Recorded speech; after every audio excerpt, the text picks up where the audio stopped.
Take one. Welcome everybody. Today we're going to be learning about anchors for us high angle rope rescue. Before we get started, a couple of administrative things. Fire alarms protecting this room. We have exits here and over here. The restrooms are located to my left, your right. The student roster is getting passed around. We'll let each one of you sign it. A little bit about me. I'm Assistant Chief Mills.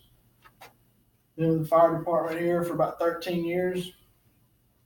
Here's my correct phone number, correct email address. So y'all can get a hold of me if you need anything throughout the class. All right, introduction to anchors. It's critical that a firefighter who'll be responding to high angle rescues has a thorough knowledge of how to select and attach to a good anchor point so that you can safely operate with high lines. When you select an anchor, there's different types. There's going to be man-made, like structural steel, columns, even vehicles. Then there's natural, you're going to have trees, rocks, depending on if you're in an embankment or an industrial setting.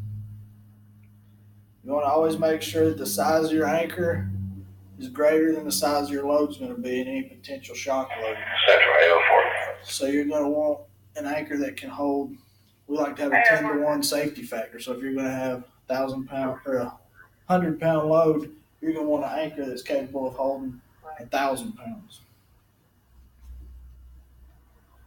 When you select your anchor, you're going to want to select a good location for your departure point. You don't want to select an anchor that's far away from your departure point, and then you get rope stretch. You get, logistic problems when you have to have a guy at the edge telling you how to run operations up near the anchor where you're operating your system. There's different types of anchors. As far as how you attach to your anchor, we have pre-sewn anchor slings, and these just pretty simple, go around an object and then clip with the carabiner. So come around, you clip your carabiner, and then run operations off of it like this. Your rope to go in there. These are very strong. This one is made by PMI. It's rated for 20,000 pounds. So it's a very substantial anchor sling. It's not going to be the weak link in your system.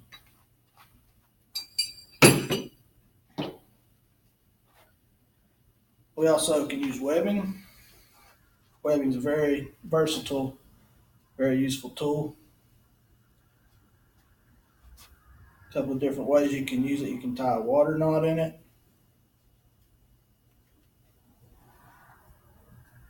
to create one loop of webbing.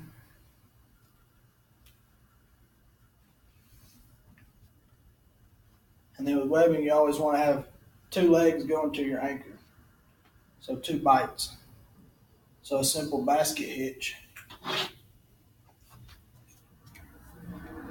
would just be around the anchor and then clip your working carabiner into it.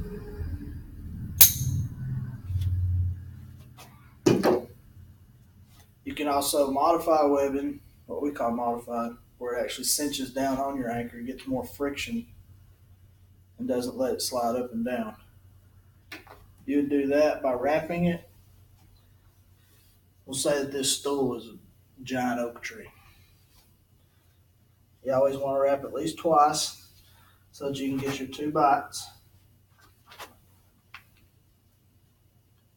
And then once you've wrapped it around, secure it with your water knot.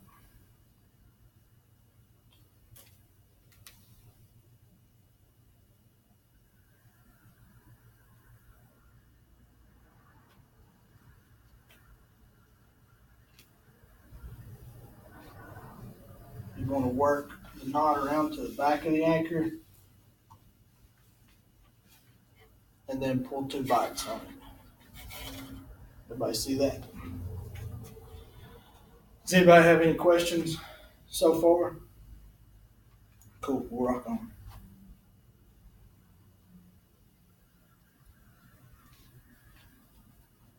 Another way you can use webbing for your anchor is to wrap it 3 times.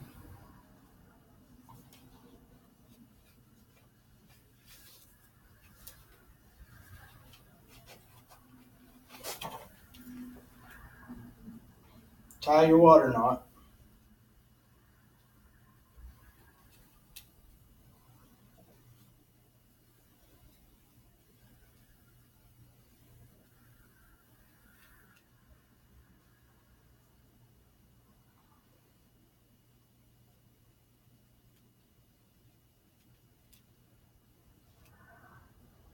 And then you want to leave your knot in the front on this one and pull the other 2.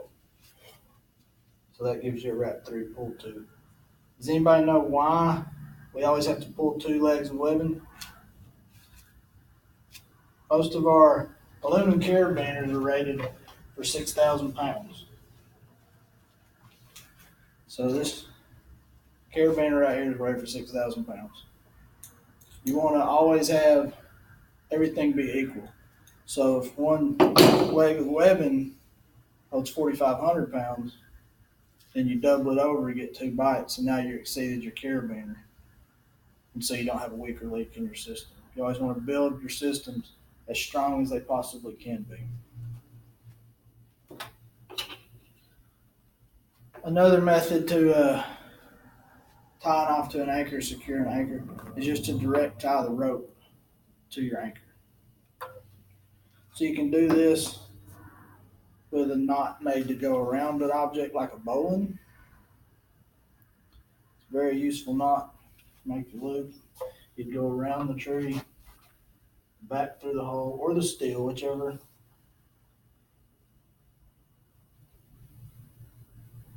Whichever you're, whatever you're using for your anchor.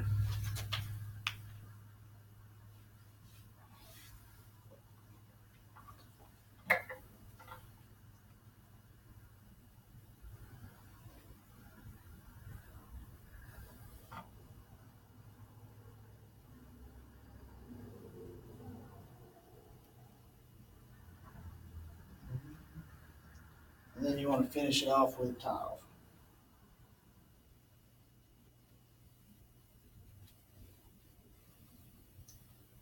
Always remember to put your safety.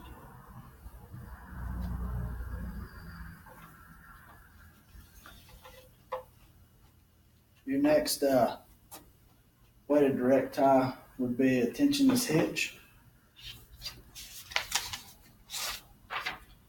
which is just where you, everybody see that?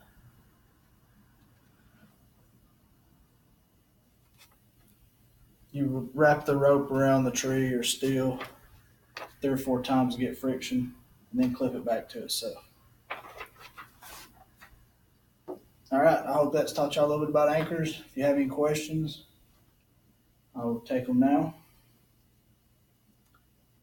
And I will go to the drill yard and do this for real.